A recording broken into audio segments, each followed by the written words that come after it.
Buenas tardes con todos, soy Leonardo Mesa y para empezar mencionaremos la frase latina inter art silim leg.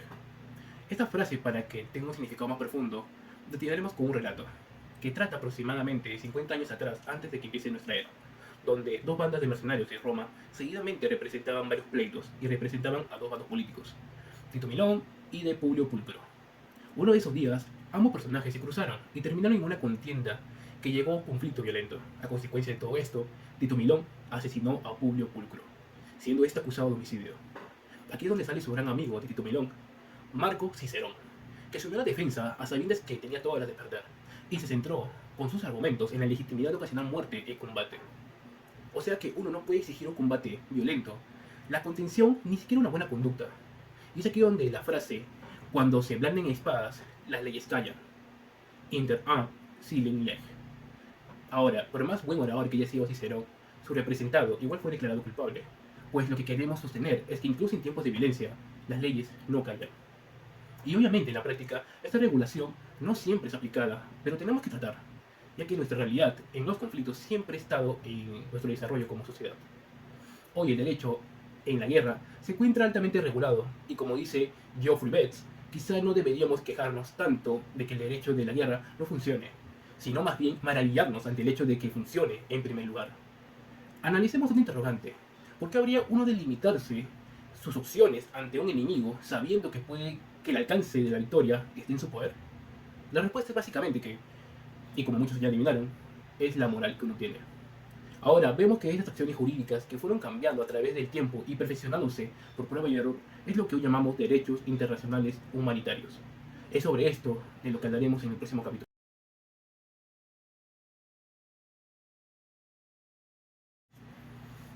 El concepto del conflicto armado no internacional.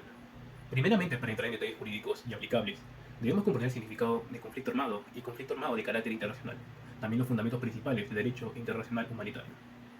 Ahora tengan en cuenta este punto. Los conflictos armados los podemos dividir en dos: internacionales, o sea, entre estados, y los no internacionales, o sea, el estado contra un grupo armado no estatal.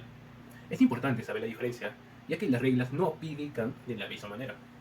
Aquí podemos mencionar que dentro de un conflicto armado internacional, los combatientes tienen inmunidad otorgada por el derecho internacional, ya que es aquí donde aplica el derecho a defenderse, mejor llamado como privilegio del combatiente. Pero ¿qué sucede cuando es un conflicto armado no internacional? Pues los derechos internacionales no inmunizan el accionar del grupo armado. Ahora, el problema fue cuando en el Pacto de Ginebra los estados prometieron regularse en los casos de conflicto armado, pero dicha palabra no está bien definida, hasta que se concluyó que existe conflicto armado cuando se recurre a la fuerza armada entre estados o violencia armada prolongada entre autoridades gubernamentales y grupos armados organizados. Bajo esta definición, un conflicto armado no internacional depende de dos factores. El primero, la violencia armada prolongada, y el segundo, la existencia de grupos armados organizados. Para el primero, tenemos que ver la definición de prolongado. El TPIY interpretó que la duración del conflicto debe ser entendida por la intensidad. Pero ¿cómo podemos diferenciar una historia interna de un conflicto armado? Pues los tribunales internacionales han empleado criterios como la seriedad y frecuencia de los ataques, la extensión y la violencia sobre el territorio, el aumento del número de tropas, la distribución de armas, el número de desplazados, refugiados y unos cuantos más.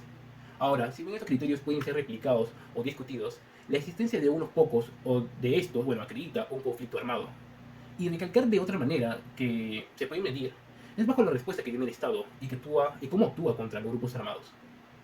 Ahora, sobre la existencia de grupos armados organizados, tenemos que ver la palabra clave, que es organizado. Y su necesidad va de no cualquier grupo armado que pueda beneficiarse del derecho internacional humanitario, ni mucho menos de los que hacen uso letal de la fuerza. Y así como señaló el tribunal de caso Jaridak, un conflicto armado puede existir solo entre partes que están suficientemente organizadas como para enfrentarse la una por la otra a través de medios militares. La primera instancia que realizaron fue una manera para establecer un filtro, para ver si un grupo armado es lo suficiente como para considerarlo organizado, a través de 5 factores. El primero, tener una estructura de comando. Segundo, tener capacidad de establecer estrategias militares. Tercero, tener un buen nivel de logística. Cuarto, estándar disciplinario. Y como último, tener la capacidad de realizar negociaciones y cesar el fuego por orden. Ahora, vale la pena recalcar que estos factores no son cerrados y que dependen mucho de la intensidad, las hostilidades y la determinación que se concluye a través de estos factores es en conjunto y no de manera aislada.